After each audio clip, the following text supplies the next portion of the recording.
Bonjour, donc aujourd'hui nous allons faire le cours de factorisation. Alors je commence par faire un petit rappel de la notion de développement parce que ce sont deux notions qui sont liées. Alors dans le développement, on avait par exemple dans la simple distributivité, on a 5 fois entre parenthèses x plus y.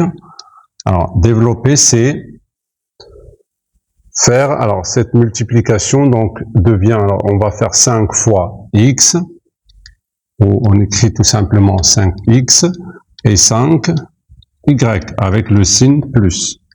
Alors on a transformé un produit de deux facteurs en une somme de deux produits.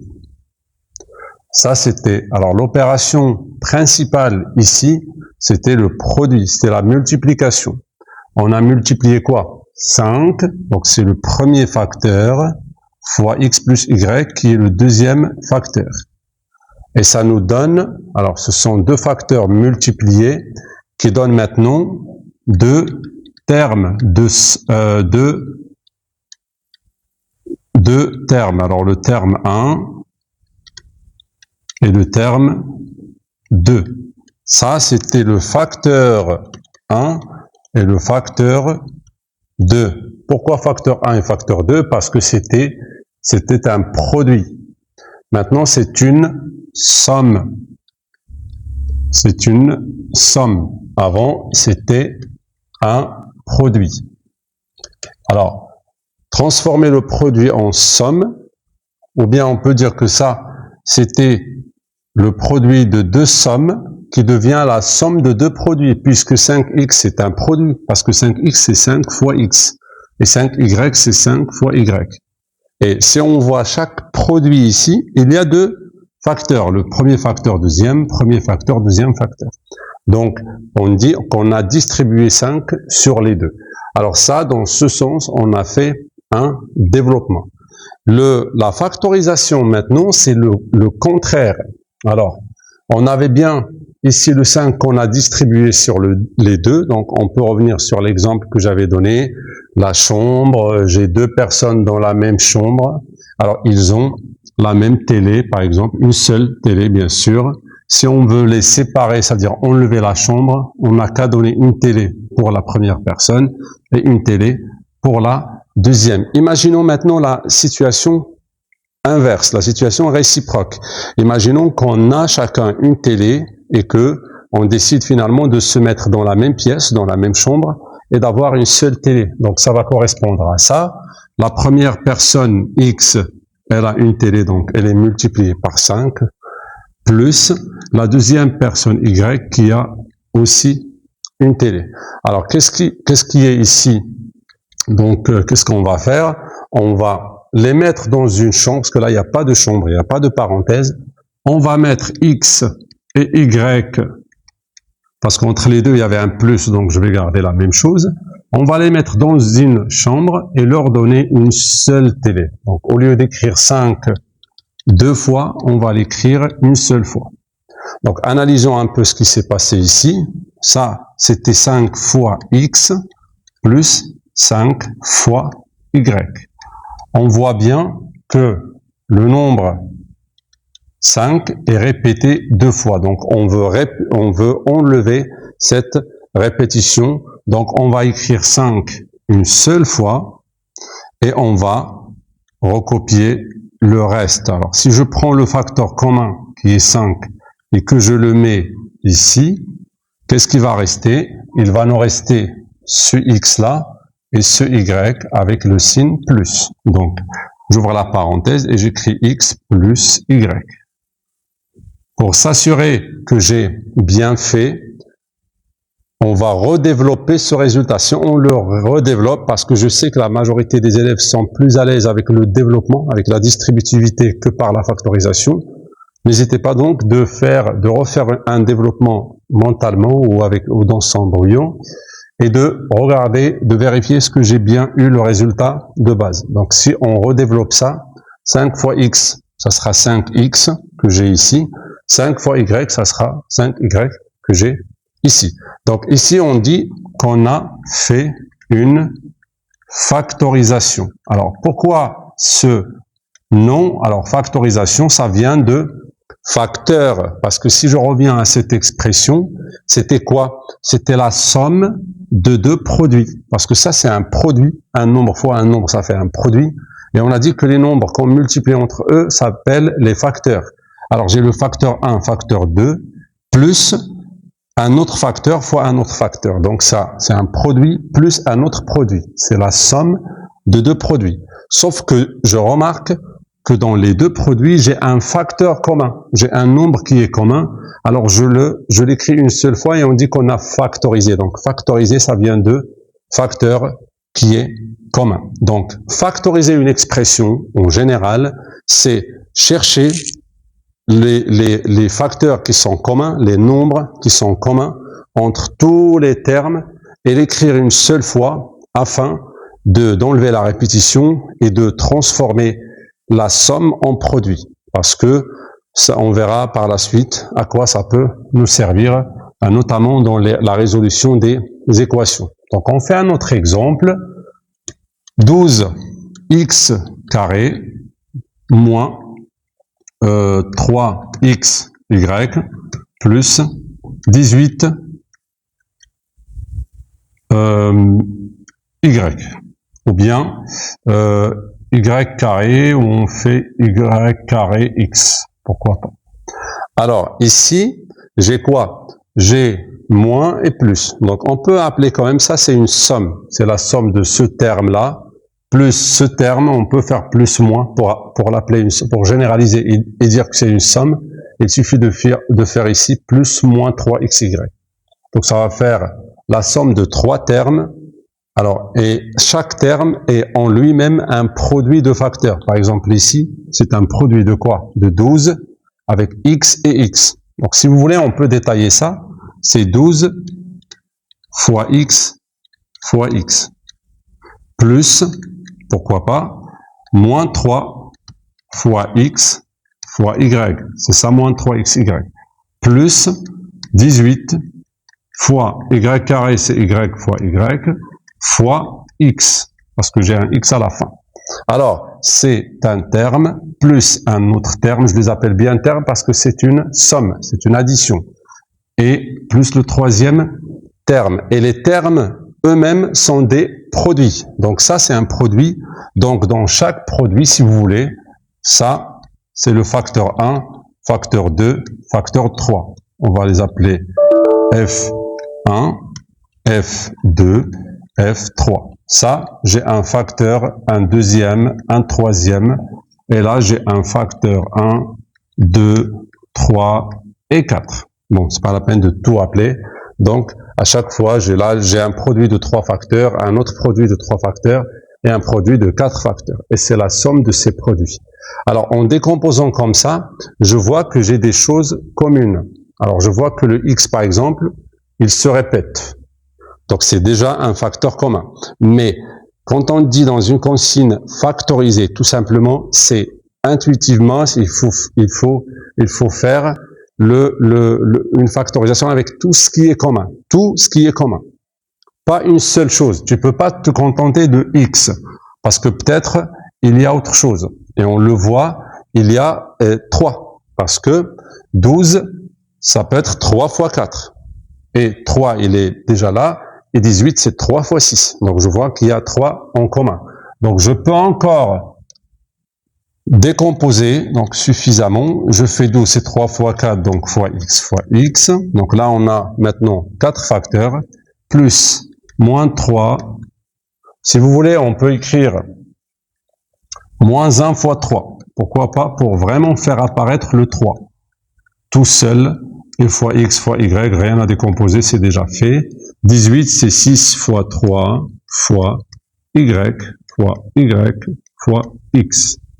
Maintenant, je vais aller marquer tout ce qui est commun. Alors, je vois que 3, elle est commune partout.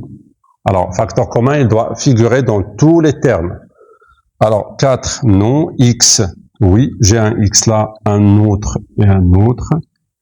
y, alors j'ai un autre x là, mais je ne l'ai pas ici, et je ne l'ai pas ici. Y, je l'ai là et là, mais je ne l'ai pas là. Donc, ce qui est commun, c'est 3x. Alors, qu'est-ce qu'il faut faire maintenant? Vous écrivez le facteur commun, vous ouvrez la parenthèse et vous mettez tout le reste. En fait, là, revenons à la situation, tu viens, tu trouves les deux, bien les trois. Ici, les trois personnes, ils ont deux choses en commun. J'ai trois personnes, ils ont la même télé, si tu veux, et ils ont la même console de jeu. Donc, le même X partout. Alors, qu'est-ce que je vais faire? Je vais les mettre dans la même chambre, une parenthèse, et leur donner une seule télé et une seule console. Donc, je vais écrire 3 et X une seule fois au lieu de 3 fois. Donc, 3X, qu'est-ce qui va rester? Ici, quand je prends 3X, il reste 4, il reste X. Donc, ça veut dire il reste 4X, ou bien 4 fois X. Plus, qu'est-ce qui va rester là? Moins 1 fois X, X c'est déjà pris, donc moins 1 et Y. Ça fait moins Y. Donc, plus moins Y, on peut simplement dire c'est moins Y. Et ici, il reste 6 Y. Y, c'est Y carré. Donc, il reste plus 6 Y carré. Et voilà. Donc là, on a dit qu'on a fait une factorisation de cette expression parce qu'on a pris tout ce qui est commun. Donc, c'est le principe de la factorisation. Il nous reste juste un seul type où je peux avoir une expression qui est commune. Donc, si je regarde l'exemple suivant, alors 2 fois x moins 1 plus x plus 3 fois x moins 1. Alors ici, on voit bien qu'il y a encore, c'est une somme de deux produits, parce que c'est 2 fois x moins 1, et là c'est x plus 3 fois x moins 1. On peut bien écrire ici une fois ici et ici, pour montrer que j'ai bien un produit plus un autre. Et je vois qu'il y a quelque chose de commun entre les deux produits, mais cette fois-ci c'est une expression. J'ai tout ça qui est commun. Vous le voyez? Donc x moins 1, tout ça c'est commun. Ben, je peux factoriser avec. Donc, qu'est-ce que je vais écrire? C'est x moins 1, facteur, c'est-à-dire j'ouvre la parenthèse et j'écris le reste. Ça, c'est comme si tu l'as déjà, en fait, on l'a déjà fait, on l'a déjà écrit une seule fois, c'est l'objectif de la factorisation. Il est écrit deux fois, je l'écris une fois, à condition d'ouvrir la parenthèse et de mettre ce qui reste. Il reste 2 plus x plus 3. Donc, 2, il était multiplié par x moins 1, maintenant il est seul. X plus 3, il était multiplié par x moins 1, maintenant il est seul. Pourquoi ils sont tous les deux seuls? Parce qu'ils sont mis dans la même pièce et en même temps, ils sont multipliés par x moins 1. C'est juste qu'on a enlevé la répétition. Maintenant, il me reste juste à simplifier la deuxième parenthèse. Parce que là, on ne va pas laisser comme ça. X plus 3, entre parenthèses, ça ne sert à rien, les parenthèses, puisqu'elles sont précédées par un plus. Donc, je peux écrire directement 2 plus x plus 3. Et ça fait 2 plus 3, ça fait 5. Donc, c'est x plus 5. Et là, j'ai fait ma factorisation. Donc, c'est tout pour la factorisation. Donc, la factorisation basique, si vous voulez, c'est-à-dire lorsque j'ai une expression, elle peut être longue. Hein.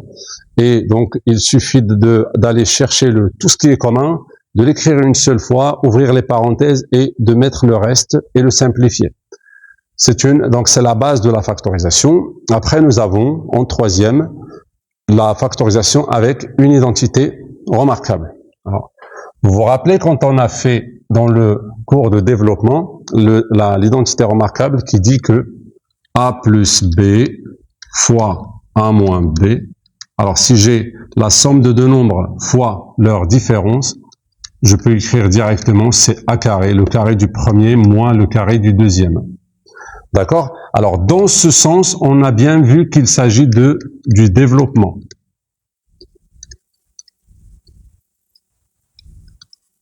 Et maintenant, ce qu'on va rajouter, c'est le sens réciproque. Et dans le sens opposé, il s'agit de la factorisation. C'est-à-dire, dans le développement, vous aviez, par exemple, dans les exercices, on vous dit x moins 1 fois x plus 1 c'est quoi? Vous dites c'est x carré moins 1 carré. Directement, d'après l'identité remarquable, ça fait x carré moins 1 tout court. Alors là, on dit qu'on a développé. On a ça, on a développé. Quand tu enlèves les parenthèses, c'est que tu as développé. Maintenant, l'autre sens, c'est la factorisation. C'est-à-dire, on va vous donner ça et c'est à toi de donner ça. Alors, si on vous donne cette expression et on vous dit de la factoriser, il faut penser à ça, mais dans l'autre sens. Alors, on doit voir que c'est un x carré moins 1 carré. Je rajoute carré ici, parce que ça sert à rien. Le 2, ça change rien. 1 carré, c'est égal à 1. Juste pour faire apparaître la forme de l'identité remarquable qui est utilisée ici. Donc, x carré moins 1 carré, ça fait, d'après l'identité, on fait le premier plus le deuxième, fois le premier moins le deuxième. Et là, j'ai fini, j'ai bien factorisé mon expression. Donc, on fait un autre exemple. 4x carré moins 9. Alors, est-ce que vous voyez qu'il y a un nombre au carré moins un autre au carré? Alors, je commence par le deuxième puisqu'il est simple. Moins 9, vous l'aurez peut-être compris, c'est 3 carrés. Ça, c'est réglé. Par contre, 4x au carré, faites attention. Alors, 4x au carré, ce carré-là, c'est pour qui? Alors, c'est pour x. Tant qu'il n'y a pas de parenthèse, le carré, c'est que pour le nombre sur lequel il est écrit. Donc, l'exposant, c'est que pour x. Il n'est pas pour 4. Et moi, j'ai besoin d'un nombre tout au carré pour avoir cette forme-là. Il faut avoir un nombre au carré, pas un nombre à côté de a, un 4, a carré. C'est pas ça que j'ai dans la formule. Il me faut un nombre. Mais figurez-vous, le a, il peut être n'importe quoi. Il peut être un nombre, le a dans mon cours ici, il peut être un seul nombre, comme il peut être une expression, d'accord? Ou un produit, comme ici. Alors, pour que le 2 concerne le 4 aussi, je n'ai qu'à faire 2, parce que 4, c'est quoi? C'est 2 au carré. Dans ce cas, ça sera 2x avec des parenthèses au carré. Si je redéveloppe, ça donnera, ou bien si je recalcule avec la puissance, 2 au carré c'est 4 et x carré c'est x carré, donc c'est bien ça. Maintenant, j'ai la forme de mon identité remarquable. J'ai un nombre au carré moins un autre au carré. Et ça, d'après l'identité remarquable, ça fait le premier nombre qui est 2x, plus le deuxième qui est 3, fois le premier toujours, moins le deuxième. Entre ça et ça, la différence, c'est juste plus et moins. Et c'est tout pour donc la factorisation avec une identité remarquable. Alors, c'est le principe de la factorisation. Donc, on a deux choses, soit une expression normale et on doit la factoriser en repérant le facteur ou tout ce qui est commun et factoriser avec, et écrire le reste entre parenthèses et le simplifier, soit utiliser la deuxième identité remarquable. Donc, attention, quand vous avez l'identité remarquable, il y a des élèves qui oublient qu'on est dans une identité remarquable et ils cherchent à factoriser. Donc là, il dit je vois pas le facteur commun, alors qu'il ne s'agit pas d'une factorisation basique avec un facteur commun, parce que là, je vois pas de facteur commun entre ça et ça, il n'y a rien de commun, mais c'est une identité remarquable, il faut pas l'oublier. Et pour l'identité remarquable, pour pouvoir l'appliquer, il faut faire apparaître un carré moins un autre carré. D'accord? Pour pouvoir faire directement le premier nombre plus le deuxième fois le premier moins le deuxième. Et donc voilà, c'est tout pour la factorisation. Nous allons par la suite faire des exercices d'application pour commencer, après commencer à mieux consolider ce qu'on a fait, après faire des entraînements et à la fin faire aussi des approfondissements pour aller un peu loin et bien maîtriser la factorisation.